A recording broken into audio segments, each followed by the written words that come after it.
all of that I would enjoy, and I just can't. Hey everyone, welcome back to my channel. My name is Zoe. For those of you who don't know me, I am a stay-at-home mom and newly homeschooled mom of 3, and I'm also hard of hearing officially since I was 5 years old. But today I wanted to talk about 5 or 6 things that I would enjoy if I was not hard of hearing, but being hard of hearing makes it hard or impossible to fully enjoy or do. First is podcasts. Podcasts are pretty popular right now, and there's several that I'd be interested in listening to, and I'm constantly hearing people say, hey, you should listen to this podcast, and I really like this one, and this one's awesome, and I'm just like, I can't. Because when it's just speech in my ear, there's no lip reading, which I rely heavily on, and there's no captioning. There could be transcripts if it's a big enough podcast, but I mean, that's just reading a book. So it's not quite the same. It doesn't have the same functionality as putting a podcast on while you do your laundry or anything like that. So that's one thing. And the second one is related, and that's audiobooks. I would love audiobooks. I love to read. I love stories. But I can't do audiobooks for the same reason as podcasts. And it's kind of interesting because I just realized recently that when I was in 2nd grade and my teacher would read a read aloud to the class and we're all just sitting there, I have no idea what's going on, and I didn't realize, and this seems weird, but I did not realize at the time that it wasn't the same for everybody else. You know, they were enjoying the story and they got something out of it while I did not.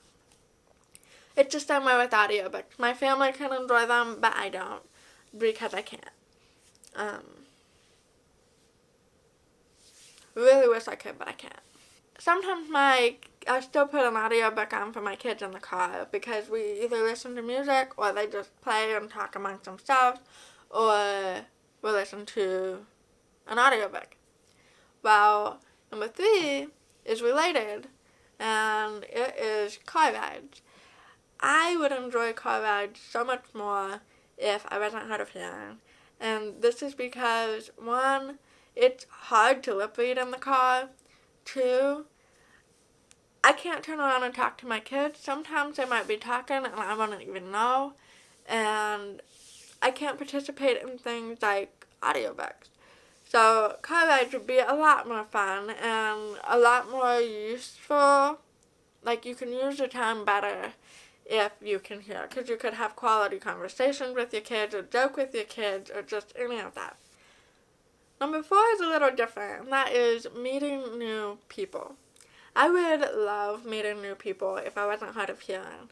I used to think I was very shy and maybe just didn't like people very much, but the truth is, I love people. I love to talk with people. I love to hear their stories, hear their thoughts, hear their opinions. I just really enjoy people. However, being hard of hearing, I never ever know if I'm going to be able to understand the words that come out of a person's mouth. And with new people, it's even worse because a lot of the people that I know, they know that I am hard of hearing. And they know that I might say, huh, or what, and they're not surprised by it. It's not awkward. But when you're with new people and they have no idea, it's not fun to have to be like, by the way, I'm hard of hearing, can you please repeat yourself? It doesn't sound hard, but when it's your everyday conversation thing, not necessarily something you want to have to lead with. I would so enjoy talking with new people. My last one is kind of 3 in 1, and that's groups of people. Whether it's small groups or larger groups, or even events where there's a lot of people but only one main person talking.